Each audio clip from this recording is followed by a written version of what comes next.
जय हिंद साथियों, आपका हमारे यूट्यूब चैनल एडॉप्टर में स्वागत है। साथियों, आज हम आरपीएफ कांस्टेबल के 50 महत्वपूर्ण प्रश्नों की प्रैक्टिस करेंगे, जो कि साथियों ये किसी न किसी शिफ्ट में आपको देखने को मिल सकते हैं।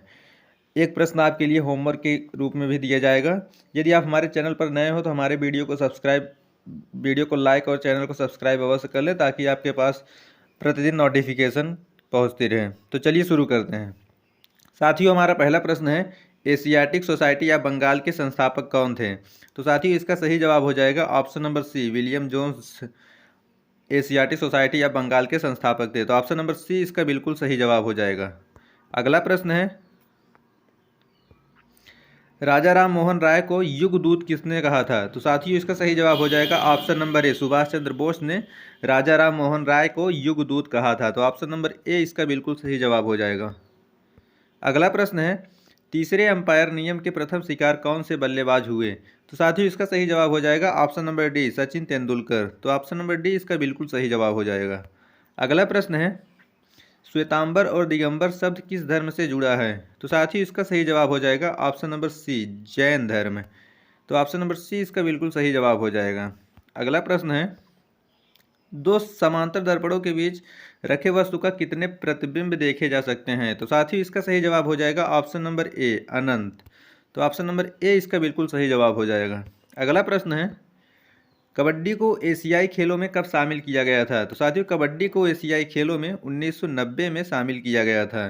तो ऑप्शन नंबर सी इसका बिल्कुल सही जवाब हो जाएगा। और हम आपको बता देते हैं, 1993 में जो है मानव अधिकार की संस्था की स्थापना की गई थी, और उसके बाद 2005 में जो है साथियों आरटीआई की स्थापना की गई थी, राइट टू इंफॉर्मेशन। चलिए अगले प्रश्न की ओर बढ़ते हैं। भारत का सर्वोच्च न्यायालय कब स्थापित किया गया? तो साथियों भारत का सर्वोच्च न्यायालय जो है यह 1950 में स्थापित किया गया था, और 1866 में इलाहाबाद उच्च न्यायालय की स्थापना की गई थी। 1966 में दिल्ली उच्च न्यायालय की स्थापना की गई थी। तो ऑप्शन नंबर डी इसका बिल्कुल सही जवाब हो जाएगा। अगला प्रश्न है, भारत की आकस्मिक निधि किस अनुच्छेद के तहत आती है? तो साथ ही इसका सही जवाब हो जाएगा ऑप्शन नंबर सी, अनुच्छेद 267 के तहत। अगला प्रश्न है, अगस्टा मास्टर ट्रॉफी किस खेल से संबंधित है? तो साथ ही इसका सही जवाब हो जाएगा ऑप्शन नंबर डी, गोल्फ से अगस्टा मास्टर ट्रॉफी संबंधित है। अगला प्रश्न है, कुत्तों में कितनी जोड़ी गुणसूत्र पाई जाती है? तो साथियों कुत्तों में जो है 39 जोड़ी गुणसूत्र पाई जाती है। तो ऑप्शन नंबर 20 का बिल्कुल सही जवाब हो जाएगा। और साथियों आदमियों में 23 जोड़ी गुणसूत्र पाया जाता है, मनुष्यों में 23 जोड़ी गुणसूत्र पाया जाता है। चलिए अगले प्रश्न की ओर बढ़ते हैं।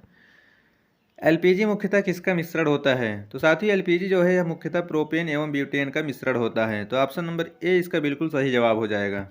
अगला प्रश्न है, खजुराहो में कंदरिया महादेव मंदिर किस भगवान को समर्पित है? तो कंदरिया महादेव मंदिर जो है साथियों भगवान शंकर को समर्पित है। तो ऑप्शन नंबर 20 का बिल्कुल सही जवाब हो जाएगा। साथियों जितने भी प्रश्न हैं सभी PYQ से लिए गए हैं, और साथ ही इसमें से आपको जरूर न जरूर किसी शिफ्ट में प्रश्न देखने को मिल सकते हैं। चलिए अगले प्रश्न की ओर बढ़ते हैं। उस्ताद जाकिर हुसैन का संबंध किस वाद्य यंत्र से है? तो साथ ही इसका सही जवाब हो जाएगा ऑप्शन नंबर सी, तबला। तो ऑप्शन नंबर सी इसका बिल्कुल सही जवाब हो जाएगा। अगला प्रश्न है, टेबल टेनिस को ओलंपिक खेलों के रूप में कब मान्यता कर दी गई थी? तो साथ ही इसका सही जवाब हो जाएगा ऑप्शन नंबर डी, 1988 ईस्वी में। 1988 ईस्वी में टेबल टेनिस को ओलंपिक खेलों के रूप में मान्यता दी गई थी। तो ऑप्शन नंबर डी इसका बिल्कुल सही जवाब हो जाएगा। अगला प्रश्न है, लॉर्ड मैकाले शिक्षा पद्धति कब लागू हुई थी? तो साथ ही इसका सही जवाब हो जाएगा ऑप्शन नंबर ए, 1835 ईस्वी में। अगला प्रश्न है, मौर्य काल में प्रचलित मुद्रा का क्या नाम था? तो साथ ही इसका सही जवाब हो जाएगा ऑप्शन नंबर ए, पड़। मौर्य काल में प्रचलित मुद्रा का नाम पड़ था। तो ऑप्शन नंबर ए इसका बिल्कुल सही जवाब हो जाएगा। अगला प्रश्न है, लिब्रो शब्द किस खेल से जुड़ा है? तो साथ ही लिब्रो शब्द जो है यह वॉलीबॉल से जुड़ा हुआ है। तो ऑप्शन नंबर 20 का बिल्कुल सही जवाब हो जाएगा। अगला प्रश्न है, कोशिका के अंदर सूचना का प्रवाह किसके द्वारा होता है? तो साथ ही इसका सही जवाब हो जाएगा ऑप्शन नंबर ए, आरएनए, राइबोज न्यूक्लिक एसिड के द्वारा कोशिका के अंदर सूचना का प्रवाह होता है। तो ऑप्शन नंबर ए इसका बिल्कुल सही जवाब हो जाएगा। अगला प्रश्न है, सरस्वती सम्मान के प्रथम प्राप्तकर्ता कौन थे? तो साथ ही इसका सही जवाब हो जाएगा ऑप्शन नंबर सी, हरिवंश राय बच्चन को सर्वप्रथम सरस्वती सम्मान से सम्मानित किया गया था। तो ऑप्शन नंबर सी इसका बिल्कुल करेक्ट जवाब हो जाएगा। अगला प्रश्न है, नालंदा विश्वविद्यालय को किसने बनवाया था? तो नालंदा विश्वविद्यालय को साथियों जो है ऑप्शन नंबर डी कुमारगुप्त प्रथम ने बनवाया था। तो ऑप्शन नंबर डी इसका बिल्कुल सही जवाब हो जाएगा। और साथियों विक्रमशिला विश्वविद्यालय की स्थापना जो है धर्मपाल ने करवाया था। चलिए अगले प्रश्न की ओर बढ़ते हैं। दक्षिण भारत को जीतने के लिए मलिक काफूर को किसने भेजा था? तो साथियों इसका सही जवाब हो जाएगा option number A Alauddin Khilji. Malik Kafur को साथियों 1000 दिनारी भी कहा जाता है, क्योंकि इसे अलाउद्दीन खिलजी ने 1000 दिनार में खरीदा था। चलिए अगले प्रश्न की ओर बढ़ते हैं। राइडर शब्द का संबंध किस खेल से जुड़ा है? तो साथियों राइडर शब्द जो है यह कबड्डी से जुड़ा हुआ है। तो ऑप्शन नंबर 20 का बिल्कुल सही जवाब हो जाएगा। अगला प्रश्न है, पंचतंत्र के लेखक कौन है? पंचतंत्र के लेखक साथी जो हैं option number D Vishnu Sharma जो है पंचतंत्र के लेखक हैं। तो ऑप्शन नंबर डी इसका बिल्कुल सही जवाब हो जाएगा। उसी प्रकार साथी मुद्रा राक्षस के लेखक जो हैं विशाखा दत्त हैं। अर्थशास्त्र के लेखक कौटिल्य हैं। चलिए अगले प्रश्न की ओर बढ़ते हैं। एशिया के देशों में सर्वप्रथम औद्योगिकरण कहाँ हुआ था? तो साथियों इसका सही जवाब हो जाएगा ऑप्शन नंबर सी जापान में सर्वप्रथम औद्योगिकरण हुआ था। तो ऑप्शन नंबर सी इसका बिल्कुल करेक्ट जवाब हो जाएगा। अगला प्रश्न है, डबल फॉल्ट शब्द का संबंध किस खेल से है? तो साथियों डबल फॉल्ट खेल का संबंध जो है टेनिस से है। शब्द का संबंध टेनिस से है। तो ऑप्शन नंबर डी इसका बिल्कुल सही जवाब हो जाएगा। अगला प्रश्न है, विश्व पर्यटन दिवस कब मनाया जाता है? तो साथियों विश्व पर्यटन दिवस 27 सितंबर को मनाया जाता है। तो ऑप्शन नंबर डी इसका बिल्कुल करेक्ट जवाब हो जाएगा। अगला प्रश्न है, खून का महत्वपूर्ण अंग कौन सा है जो स्कंदन में सहायता करता है? तो साथियों इसका सही जवाब होगा प्लेटलेट्स। ऑप्शन नंबर ए इसका बिल्कुल करेक्ट जवाब होगा। अगला प्रश्न है, भारतीय राष्ट्रीय कांग्रेस की स्थापना कब हुई थी? तो साथियों भारतीय राष्ट्रीय कांग्रेस की स्थापना जो है 1885 ईस्वी में हुई थी। तो ऑप्शन नंबर 20 का बिल्कुल करेक्ट जवाब हो जाएगा। अगला प्रश्न है, रेबीज के टीके की खोज किसने की थी? तो साथियों रेबीज की टीके की खोज जो है लुई पास्चर ने की थी। तो ऑप्शन नंबर सी इसका बिल्कुल सही जवाब हो जाएगा। पेनिसिलिन की खोज जो है अलेक्जेंडर फ्लेमिंग ने की थी। चलिए अगले प्रश्न की ओर बढ़ते हैं। कचारी जनजाति के संबंध किस राज्य से है? तो कचारी जनजाति के संबंध जो है असम राज्य से है। तो ऑप्शन नंबर डी इसका बिल्कुल सही जवाब हो जाएगा।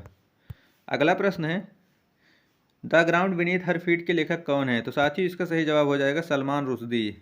सलमान रुश्दी जो है the ground beneath her feet के लेखक हैं। तो ऑप्शन नंबर सी इसका बिल्कुल सही जवाब हो जाएगा। विश्व जनसंख्या दिवस कब मनाया जाता है? तो साथियों विश्व जनसंख्या दिवस जो है यह 11 जुलाई को मनाया जाता है। तो ऑप्शन नंबर डी इसका बिल्कुल सही जवाब हो जाएगा। इसको याद रखने की हम ट्रिक बताते हैं। जैसे इसमें दिया है एक और एक दो होता है, लेकिन जनसंख्या है जो भारत में जनसंख्या सबसे ज़्यादा है, तो इस प्रकार एक और एक 11 कर सकते हैं। तो इस प्रकार विश्व जनसंख्या दिवस जो है 11 जुलाई को मनाया जाता है। चलिए अगले प्रश्न की ओर बढ़ते हैं। भारत का आइंस्टीन किसे कहा जाता है? तो साथियों भारत का आइंस्टीन जो है नागा अर्जुन को कहा जाता है। तो ऑप्शन नंबर 20 का बिल्कुल सही जवाब हो जाएगा। नागा अर्जुन ने शून्यवाद की परिभाषा दी थी। चलिए अगले प्रश्न की ओर बढ़ते हैं।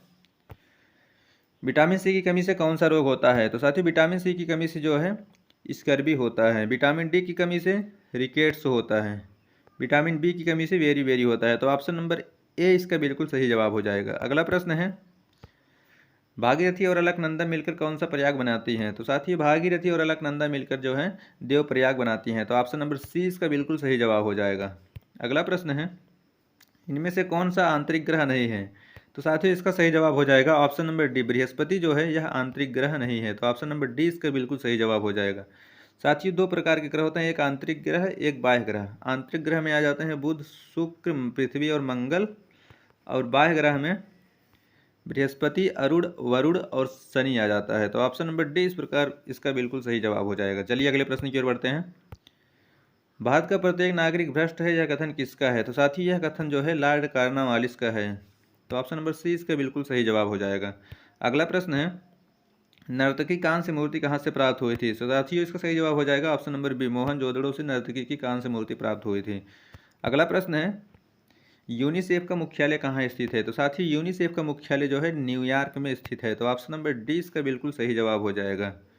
अगला प्रश्न है, गुरु तेग बहादुर का वध किस शासक ने करवाया था? तो साथी इसका सही जवाब हो जाएगा ऑप्शन नंबर डी औरंगजेब ने है गुरु तेग बहादुर का वध करवाया था। अगला प्रश्न है, पानीपत का तीसरा युद्ध कब लड़ा गया था? तो साथी इसका सही जवाब हो जाएगा ऑप्शन नंबर सी 1761 ईस्वी में पानीपत का तृतीय युद्ध लड़ा गया था। और 1526 में प्रथम युद्ध, 1500 1956 में द्वितीय युद्ध और 1757 ईस्वी में प्लासी का युद्ध लड़ा गया था और 1761 में तृतीय युद्ध लड़ा गया था पानीपत का। तो ऑप्शन नंबर सी इसका बिल्कुल सही जवाब हो जाएगा।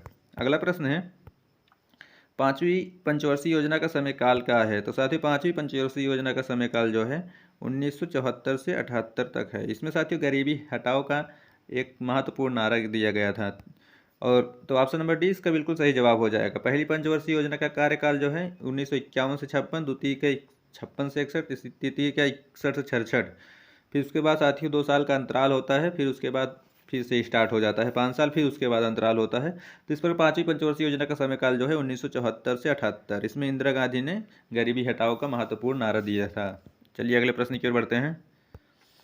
रणथंभौर जीव जंतु अभ्यारण्य किस राज्य में स्थित है? तो साथियों रणथंभौर जो है जीव जंतु राष्ट्रीय अभ्यारण्य यह राजस्थान में स्थित है। तो ऑप्शन नंबर सी इसका बिल्कुल सही जवाब हो जाएगा। अगला प्रश्न है, ड्रॉप शब्द का संबंध किस खेल से है? तो साथियों ड्रॉप शब्द का संबंध जो है बैडमिंटन से है। तो ऑप्शन नंबर 20 का बिल्कुल सही जवाब हो जाएगा। इसको हम याद रखने की ट्रिक है, याद कर सकते हैं। जैसे बैडमिंटन, क्रिकेट में क्या होता है, जब कोई मतलब कोई भी गेम हो, जब कोई अच्छा नहीं खेलता है, बैड खेलता है, तो उसे क्या कर दिया जाता है, ड्रॉप। तो इस प्रकार हम याद रख सकते हैं बैडमिंटन से जो है ड्रॉप शब्द संबंधित है। चलिए अगले प्रश्न की ओर बढ़ते हैं। फ्यूहरर शब्द का संबंध किस शासक से है? तो साथियों फ्यूहरर शब्द का संबंध जो है यह हिटलर से है। तो ऑप्शन नंबर सी इसका बिल्कुल सही जवाब हो जाएगा। साथियों very very most important question है ये, कि कई बार रेलवे के एग्जाम में पूछा गया है। चलिए अगले प्रश्न की ओर बढ़ते हैं। मुंबई और नासिक को कौन सा दर्रा जोड़ता है? तो साथियों मुंबई और नासिक को जो है थाल घाट दर्रा जोड़ता है। तो ऑप्शन नंबर 20 का बिल्कुल सही जवाब हो जाएगा। चलिए अगले प्रश्न की ओर बढ़ते हैं। अगला प्रश्न है, कर्क रेखा भारत के किस राज्य से होकर नहीं गुजरती है? तो साथियों कर्क रेखा जो है भारत के उत्तर प्रदेश राज्य से होकर नहीं गुजरती है। तो ऑप्शन नंबर सी इसका बिल्कुल सही जवाब हो जाएगा। मिजोरम से होकर गुजरती है, राजस्थान से होकर गुजरती है, गुजरात से होकर गुजरती है और 5 और राज्यों से होकर गुजरती है, लेकिन उत्तर प्रदेश से होकर नहीं गुजरती है। कर्क रेखा भारत के टोटल 8 राज्यों से होकर गुजरती है। चलिए अगले प्रश्न की ओर बढ़ते हैं। बच्चा मनुष्य का पिता होता है, यह बात किसने कहा था? तो साथियों इसका सही जवाब हो जाएगा option number B, William Wordsworth ने यह कथन कहा था कि बच्चा मनुष्य का पिता होता है। तो ऑप्शन नंबर 20 का बिल्कुल सही जवाब हो जाएगा। इसमें सी टाइप हो गया है गलती से, ऑप्शन नंबर बी। चलिए अगले प्रश्न की ओर बढ़ते हैं। संयुक्त राज्य अमेरिका का राष्ट्रीय खेल क्या है? तो साथियों संयुक्त राज्य अमेरिका का राष्ट्रीय खेल जो है बेसबॉल है। तो ऑप्शन नंबर सी इसका बिल्कुल सही जवाब होगा। अगला प्रश्न है, खालसा पंथ के संस्थापक कौन थे? तो साथियों खालसा पंथ के संस्थापक गुरु गोविंद सिंह थे। तो ऑप्शन नंबर सी इसका बिल्कुल सही जवाब हो जाएगा। ये भी प्रश्न साथियों बहुत इंपॉर्टेंट है, वेरी वेरी इंपॉर्टेंट। चलिए अगले प्रश्न की ओर बढ़ते हैं। महात्मा गांधी राष्ट्रीय ग्रामीण रोजगार गारंटी योजना का लक्ष्य न्यूनतम कितने दिनों का रोजगार प्रदान करता है? तो साथियों इसका सही जवाब हो जाएगा ऑप्शन नंबर डी, 100 दिन तक।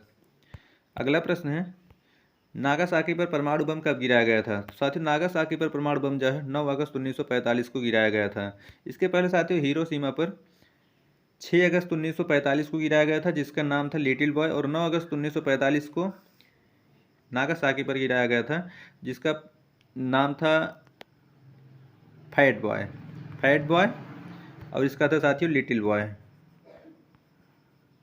ये सबसे पहले हिरोशिमा पर गिराया था 6 अगस्त 1945, उसके 3 दिन के अंतराल में 9 अगस्त 1945 को नागासाकी पर परमाणु बम गिराया गया था। चलिए अगले प्रश्न की ओर बढ़ते हैं। अगला प्रश्न है, गांधी जी भारतीय राष्ट्रीय कांग्रेस के अध्यक्ष कितनी बार बने थे? तो साथ ही ये प्रश्न आपके लिए होमवर्क है, आप इसका उत्तर कमेंट बॉक्स में जरूर दें। यदि वीडियो अच्छी लगी हो तो हमारे चैनल को सब्सक्राइब और वीडियो को लाइक और अपने दोस्तों के पास शेयर अवश्य करें। मिलते हैं किसी नेक्स्ट वीडियो में, तब तक के लिए धन्यवाद। जय हिंद।